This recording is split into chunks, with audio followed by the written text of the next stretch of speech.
I'm William Plant and I'm on the Historic Buildings Masters.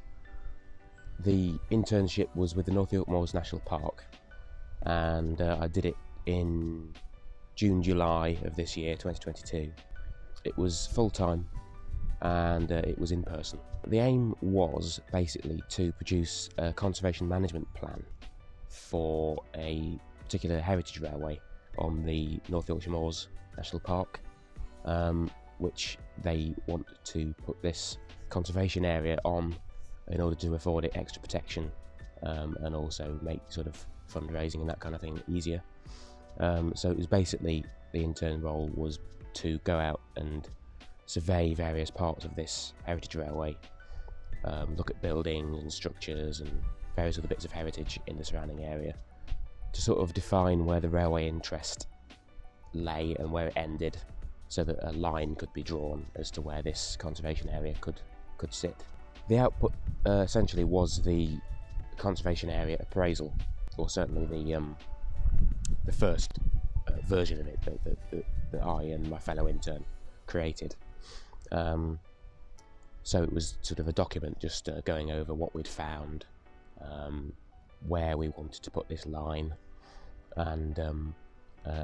what it included and what it didn't include and that kind of thing. All being well, I think last I heard in the spring or summer, this conservation area will sort of come into being, so be able to point on a map and go, oh, I drew that line. So that would be very nice. I suppose that's really the impact that it's had, is that this conservation area is sort of much closer to being ready to go than it was, and it's more or less ready to put into place. Well, I think one of the things I enjoyed so much about it was there wasn't much of a typical day. It was all very varied, but certainly in the earlier part of the internship it would generally involve sort of going from site to site, looking at different parts of the railway. We had a day where we actually went on the railway in a sort of observation car in order to take pictures of things that aren't really accessible by roads or footpaths.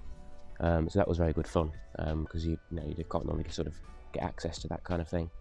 Yes, I suppose one of the things that made it a great success was it was playing into my strengths anyway, having had a railway interest for many years, and it being the research area that I do as part of my course. I sort of already had a good grounding in the kind of history and the kind of heritage I was looking at, but then also the support that the employer gave me in terms of the resources to do the job, the ability to drive out to site using the company cars. Yeah, it was very nice that I could sort of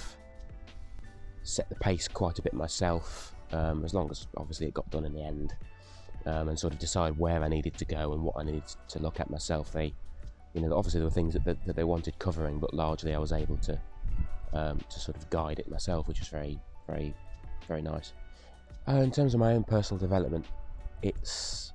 really a great starting point for my career, because I did it having just done my undergraduate here at York, and it was sort of in that gap between the undergraduate and the masters, so it was just another good sort of stepping stone onto more things, and I certainly think it'll look good on a CV for the kind of work I want to go into in the future, because it is the kind of work that I want to do in the future.